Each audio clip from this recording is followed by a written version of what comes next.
Qaynotam orqaga tiqsam xiyonat bo'lmaydi deb shunaqa tiqdi. Ko'zlarim kosasidan chiqib ketay dedi. Keyin men: Assalomu alaykum aziz obunachilar. Bugun sizlar uchun yana bir yurakni titratadigan, hissiyotlarga boy hikoya tayyorladim. Videoni oxirigacha tomosha qiling, sizni albatta og'ziga tortadi. Marhamat, boshladik. Men 33 yoshdaman. Hayotim hamma ko'rgancha sokin, tinchlik tuyuladi. Lekin ichimda yillar davomida yigilib qolgan bo'shliq, ayollikka bo'lgan sog'inch, yurakda asrab kelgan hislar bor edi. 9 yillik turmushim davomida erim bilan munosabatimiz hech qachon bir xil, bir maromda bo'lmagan. U ko'proq ishga berilgan, oilaga vaqt topolmaydigan, uyga kech kiradigan odatdan hech qolmagan. Men esa xuddi odatdagi ayollardek uy ishlari, bola, ro'zg'or bilan bandman, lekin yuragimda bir paytlar yashagan iliqlik allaqachon ochib ketganini aytishga botinolmasdim. Shu yillar ichida eng ko'p menga yaqin bo'lgan inson qaynotam edi.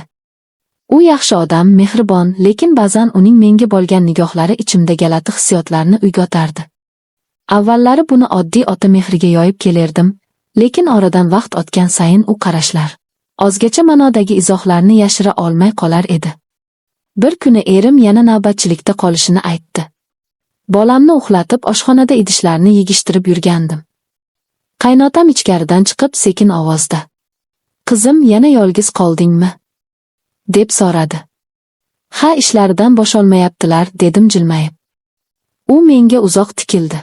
O'sha nigoh yuragimni nimagadir siqib yubordi. Nigohida achinish ham, mehr ham bor edi, lekin yana nimadir men ko'rmaslikka urinadigan, ayol sifatida sezib qo'rqadigan tuyg'u bor edi. "Sen juda sabrli ayolsan", dedi u past ovozda. "Har bir erkak bunday ayolni qadrlashi kerak." Men jilmaydim, lekin ichimda noqulaylik uyg'ondi. Biror yomon niyatni ko'rmagan bo'lsam-da, o'zimni u bilan bir xonada qolganda galati sezardim.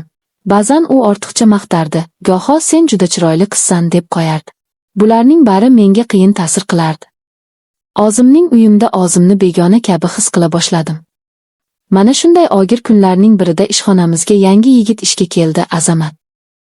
U juda muloyim, kamtar, qarashlarida iliqlik bor. Gaplashganimda o'zimni yengilroq his qilardim. U yosh edi, hayotga ishtiyoq bilan boqardi. Balki men yoshligimni unda ko'rgandirman. Balki u menga bo'lgan iliq munosabati bilan yuragimda uzoq vaqt o'chirib qo'yilgan bir tuyg'uni qayta yoqqandir. Bir kuni tushlik payti yonimga kelib o'tirdi. "Opa, bugun charchagandeksiz. Yaxmisiz?" dedi. Shu oddiy savolning o'zi meni erim yillar davomida ko'rmagan darajada ko'proq e'tibor bilan o'rab oldi. "Yaxshiman", dedim jilmayib. "Uy ishlari, bola, o'sha". U menga diqqat bilan qaradi. "Siz juda kuchli ayolsiz. Atrofdagilar bilmasa ham seziladi." U gapirgan sari yuragimda nimadir o'zgarar, nimadir uyg'onardi. U menga qaraganda boshqacha edi, samimiy, yengil, iliq. Men ham bilmasdim, bu his nimaning boshlanishi, nimaning davomiyligi edi. Biz suhbatlashganimizda vaqt o'tib ketganini sezmay qolardim. Shu vaqtda uyda esa vaziyat tobora og'irlashardi. Qaynotam imkon topganida yonimga kelib menga yaqin gaplar aytardi. Bu menga yoqmasdi, lekin ochiq aytolmasdim. Men uni hurmat qilardim, u esa shunday chegarani sezmayotgandek edi. Bir kuni kechqurun oshxonada idish yuvayotganimda, u orqamdan sekin kelib qo'limdan idish artadigan latta oldi. "Qizim, sen bunchalik ishlashga arzimaysan", dedi. "Sen ota nozik ayolsan." O'sha payt yuragim hapriqib ketdi. Men orqamga yoqimsiz jilmayib qaradim. "Rahmat, dadajon. Men hamma ishni o'zim uddalayman", dedim. Lekin ichimda qo'rquv bilan birga uyga bo'lgan ishonchim tobora yo'qolib borardi. Shunday kunlarning birida Azamat bilan ishxonada kechroq qolib ketdik. U kompyuterda bir faylni tugatishi kerak edi. Men esa hujjatlarni yigayotgan edim. Tashqarida yomg'ir quyib yubordi. Qurib qolgan shahar birdan jimjit bo'lib qoldi. Ofis ichida esa faqat biz. Azamat deraza yonida turib yomg'irni kuzatdi. "Opa", dedi sekin. "Ha." U menga qaradi. U qaraganda yuragim beixtiyor ildam ura boshladi. "Siz bilan gaplashganda odam o'zini yengilroq his qiladi. Bilasizmi, sizda juda sokin, chiroyli bir narsa bor." Bu gap meni titratib yubordi. Menga bunday so'zlarni hech kim aytmagandi. Men yillar davomida ayolligimni his qilolmagan edim. Shu payt Azamat menga yaqinroq turdi, lekin u men o'ylagan ishni qilmadi. Faqat jilmaydi. Sizga hech kim bunday gaplarni aytmayotgan bo'lsa kerak, dedi. Men bir lahza ko'zlarimni yumdim. Og'zimni qo'yishga joy topolmadim. Hech kim, deb qo'ydim past ovozda. Biz shu holatda uzoq turdik. Ikkimiz ham bir-birimizga bir qadam yaqin, lekin bir qadam uzoq edik. Yomg'ir tovushi esa bizni ichki sukutga chorlardi. Ertasi kuni qaynotam yana o'sha noqulay nigohlar bilan qaradi. Ayol sezgisi hech qachon adashmaydi. U mendan ko'proq narsa kutayotgani ravshan edi. Men esa borgan sari undan uzoqlashardim. Uy menga torlik qila boshladi, ichimda esa ayollik ovozi tobora balandlashar edi. Bir kechasi uyga qaynotam erta kirib keldi. Men o'sha payt yashiklarda joylashayotgan edim. U yonimga kelib sekin ovozda: "Qizim, nega bu qadar xafa yuribsan?" "Men hammasini sezaman", dedi. Men biroz orqaga chekildim. "Hammasi joyida, dadajon." U chuqur xo'rsindi. "Sen baxtli emassan. Men buni bilaman. O'g'lim seni qadrlamayapti. Men seni qadrlayman." Shu gapni eshitganimda yuragim muzlab ketdi. U menga qo'lini cho'zmoqchi bo'ldi, men esa o'zimni tortib oldim.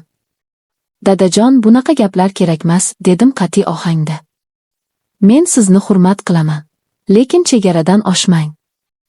Qaynotam jim qoldi. Ko'zida xijolat ham, iztirob ham bor edi. U hech narsa demay chiqib ketdi. Men esa o'sha kecha yiglab uxladim. Uy meni qo'rqitar, ichimni bo'shatib yuborar edi. Ertasiga ertalab ishga borishim bilan Azamat yugurib chiqib oldimga keldi. "Opa, rangi o'zgargan-ku. Nimadir bo'ldimi?" Men jilmayishga majbur bo'ldim. "Hammasi yaxshi." "Yaxshi emas", dedi u, "sizning ko'zlaringiz bugun gamga to'la." Bu gap meni larzaga soldi. Men biror marta o'zimni kimnidir ko'zidan oqishiga ruxsat bermagan edim. Lekin Azamat, u meni ko'rardi, tushunardi. O'sha kuni tushlikda biz ko'proq gaplashdik. Men unga boshimdagi og'irlikni, zerikishimni, yolg'izligimni aytmadim, faqat umumiy gaplar qildim. U esa har gapimni diqqat bilan eshitdi. Men o'zimni qadrlangan, ko'rilgan, tushungan ayoldek his qildim. Kunlar o'tgan sari bu hislar kuchaya boshladi. Men Azamat yonida o'zimni ayol his qilardim. O'zimni ko'rkam, kerakli, mehrli his qilardim. U menga hech qachon yaqinlik taklif qilmagan, hech qachon ortiqcha qadam tashlamagan. Faqat ko'zlarida har kuni bir savol turardi: "Siz baxtli bo'lishni xohlaysizmi?" Bir kuni ish tugagach, biz yana kechroq qolib ketdik. Tashqarida yana yomg'ir yog'ardi. Biz deraza yonida turardik. Azamat sekin menga qaradi. "Opa, sizdan bir narsa so'rasam bo'ladimi?" "So'rang." "Siz hech qachon o'zingiz haqida o'yladingizmi? Boshqalarning emas, faqat o'zingizning baxtingiz haqida." Bu savol meni larzaga soldi. Men yillar davomida faqat boshqalar haqida yashaganman. Bolam, erim, qaynotam, uy, ish. Ammo o'zimchi? Azamat qo'limga ohista tegdi. Men qo'limni tortmadim. Bu qo'l men kutmagan, farq qiladigan iliqlikka to'la edi. "Siz juda kuchli ayolsiz", dedi u, lekin ba'zan kuchli ayollar ham suyanchiq istaydi. U mening qo'limni qo'yib yubormadi. Men esa o'sha lahzada yuragimni eshitdim, yillar davomida jim bo'lib kelgan, lekin hech qachon olmagan yuragimni. Men unga qaradim. U ham menga qaradi. Biz orasida hech qanday nojo'ya chegara buzilmadi, lekin yuraklarimiz bir-biriga yaqinlashdi. Men birinchi bo'lib boshimni pastga soldim.